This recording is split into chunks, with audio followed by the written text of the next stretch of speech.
तो फिलहाल देखिए तमाम रिपोर्टर्स हमारे साथ लगातार मौजूद रहेंगे। शुरुआत होगी आज एनडीए की खबर के साथ। आज एनडीए करेगा लोकसभा स्पीकर का ऐलान। आज दोपहर 12 बजे तक नामांकन होना है। कल लोकसभा स्पीकर का चुनाव होगा। तो संसद के निचले सदन लोकसभा के नए अध्यक्ष की नियुक्ति को लेकर सियासी उठापटक जारी है। इसमें उम्मीदवारों के बीच दमदार मुकाबला देखने को मिल सकता है। 26 जून को चुनाव होगा और आज इस पद के लिए एनडीए अपने उम्मीदवार के नाम का ऐलान करेगा। दोपहर 12 बजे तक नामांकन पत्र दाखिल किया जाएगा।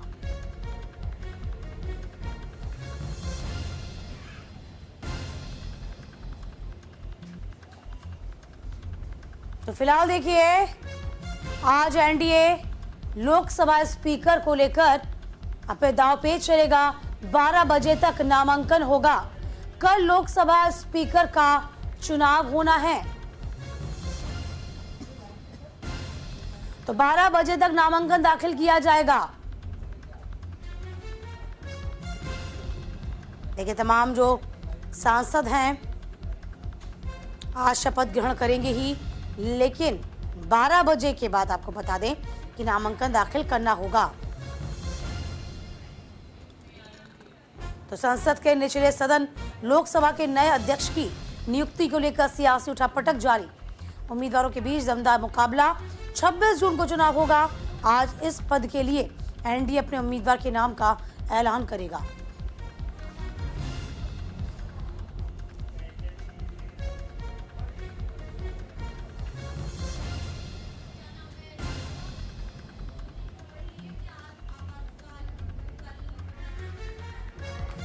और तमाम जानकारी के साथ हमारे सहयोगी आनंद इस पूरी खबर पर नजर बनाए हुए हैं।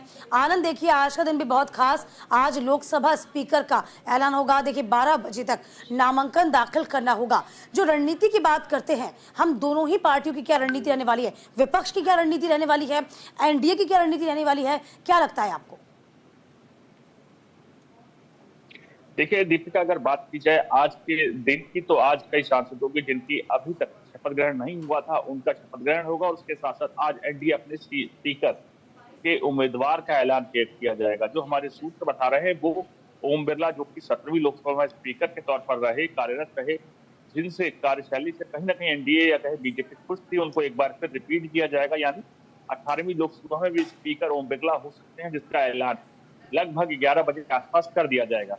और आगे बाकी की अगर बात करें, कहीं ना कहीं विपक्ष भी, इंडिया गठबंधन भी कोशिश करेगा, वो अपना एक उम्मीदवार उतारेगा, जिससे कि कहीं ना कहीं कोशिश की जा सके कि जो एनडीए का स्पीकर के लिए उम्मीदवार होंगे तो उसके सामने अपना एक उम्मीदवार खड़ा किया जा सके। क्योंकि आप समय देखिए 2014 और 2019 के बाद अब जो समय है 2024, उसमें जो सरकार को बहुमत है वो नहीं मिला है, जिसके चलते एनडीए की सरकार यानी अलायंस गवर्नमेंट हुई है। तो कहीं ना कहीं विपक्ष भी इसमें एक मौका ढूंढेगा और स्पीकर अपना बनाने को लेकर एक उम्मीदवार खड़ा करेगा। लेकिन आपको देखने वाली चीज ये भी होगी कि कल से ही लगातार सत्ता पक्ष और विपक्ष में तकरार देखने को मिल रही है। उसके बाद एक बार फिर आज से वो तकरार आगे बढ़ेगी और कहीं ना कहीं देखा जाएगा कि 2024 को लेकर कहीं विपक्ष और सत्ता दोनों आमने सामने खड़े रहेंगे और कोशिश की जाएगी स्पीकर अपना अपना बनाने को लेकर। क्योंकि जो ये समय है ये एनडीए गवर्नमेंट की है, बीजेपी के पास वो बहुमत नहीं है। तो स्पीकर का पद इतना महत्वपूर्ण हो जाता है, जिसको लेकर बीजेपी भी पूरी कोशिश करेगी कि अपना उम्मीदवार यानी ओम बिरला को,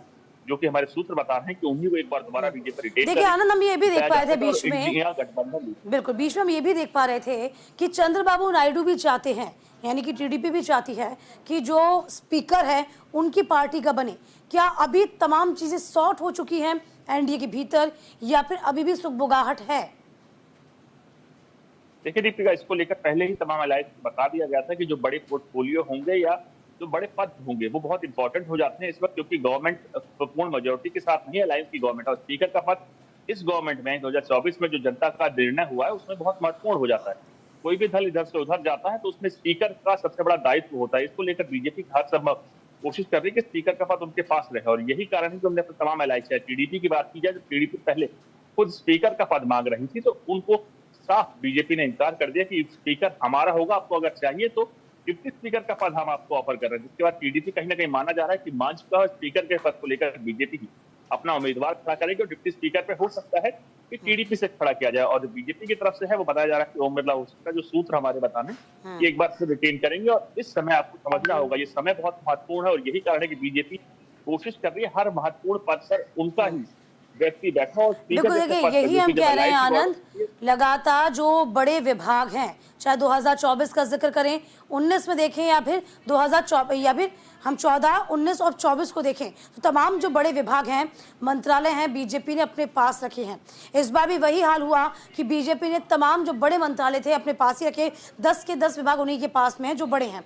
अच्छा, स्पीकर को लेकर सवाल अब INDIA गठबंधन भी खड़े कर रहा था। यहाँ इनकी भूमिका कितनी आपको लगती है कि वैलिड है?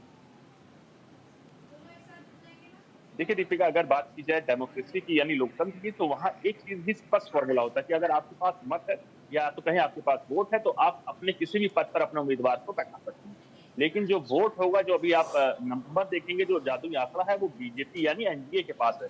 क्योंकि अब जो तमाम चीजें हैं, मंत्रिमंडल का तमाम चीजें हो चुकी है, शपथ ग्रहण हो चुका है, सांसदों की जो बाकी है उनका भी शपथ ग्रहण हो जाएगा। उसके बाद सबसे बड़ी निगाहें स्पीकर के पद पर होंगी, जिसको लेकर बीजेपी यानी एनडीए और इंडिया गठबंधन दोनों ही कोशिश करेंगे कि अपने उम्मीदवार को जिताया जा सके। क्योंकि इस वक्त जो उम्मीदवार होंगे दोनों ही पार्टी के, चाहे एनडीए के चाहे इंडिया गठबंधन के, वो स्पीकर का पद इतना महत्वपूर्ण हो जाता है, इतना इंपॉर्टेंट हो जाता है, तो हर संभव कोशिश दोनों ही दल, इंडिया गठबंधन और एनडीए, करेंगे कि इस पद पर अपने उम्मीदवार को बैठाया जा सके, विजेता बनाया जा सके, जिसके बिल्कुल, देखिए तमाम चीजें कहते हैं, माना जाएगा कि हाँ, हेड मिल जाएगा।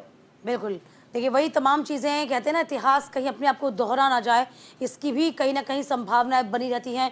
एक